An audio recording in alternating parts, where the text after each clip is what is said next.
തൃക്കാരിയൂർ ദേശവിളക്ക് മഹോത്സവം പനങ്ങാറ്റുംപള്ളി ശ്രീദത്തൻ നമ്പൂതിരിയുടെ മുഖ്യ കാർമ്മികത്വത്തിൽ നടന്നു.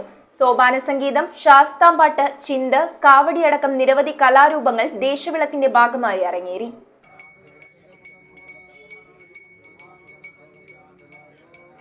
ശ്രീദത്തൻ നമ്പൂതിരിയുടെ മുഖ്യ കാർമ്മികത്വത്തിലാണ് തൃക്കാരിയൂർ ദേശവിളക്ക് മഹോത്സവം നടന്നത്. ഗണപതി ഹോമത്തോടെ ആരംഭിച്ച ദേശവിളക്ക് മഹോത്സവത്തിന് ഗുരുസ്വാമിയായി നേതൃത്വം നൽകിയത് ആനിക്കാട് ദാസനാണ്. ദേശവിളക്കിൽ ദീപാരാധന, ശാസ്താംപൂജ, ആഴിപൂജ, എതിരേൽപ്പ് എന്നിവയാണ് ഉണ്ടായിരുന്നത്. അമനക്കര ഹരിയുടെ സോപാന സംഗീതം, രാമനാശാനാൻ പാർട്ടിയുടെ ശാസ്താംപാട്ട്, മാരമംഗലം ശ്രീമുരുക ചിന്ത് സെറ്റിന്റെ കാവടി ചിന്ത്, അമ്മൻകുടം എന്നീ കലാരൂപങ്ങൾ ദേശവിളക്കിന്റെ ഭാഗമായി അരങ്ങേറി. ദേശവിളക്കിനെത്തിയവർക്കായി അന്നദാനവും ഒരുക്കിയിരുന്നു. അന്താരാഷ്ട്ര നാരായണീയ ശ്രേഷ്ഠാചാര്യ പുരസ്കാരം ഏറ്റുവാങ്ങാൻ പൂരി ജഗന്നാഥ ക്ഷേത്രത്തിലേക്ക് യാത്ര തിരിക്കുന്ന ഉത്തമ കെ നമ്പൂതിരിയെയും സോപാന സംഗീത സഭയുടെ അനുഷ്ഠാന സംഗീതരത്ന പുരസ്കാരം ലഭിച്ച തൃക്കാരിയൂർ സുബ്രഹ്മണ്യ ശർമ്മയെയും ദേശവിളക്കിൽ ആദരിച്ചു. News bureau, Kothamangalam. ഓർമ്മശക്തിക്കും ത്വക്ക് സംരക്ഷണത്തിനും സ്ട്രെസ് കുറയ്ക്കുവാനും പ്രായഭേദമന്യേ ബ്രഹ്മി ഉപയോഗിക്കാം. Vidgog for a natural wellbeing. Visit vidgog.org.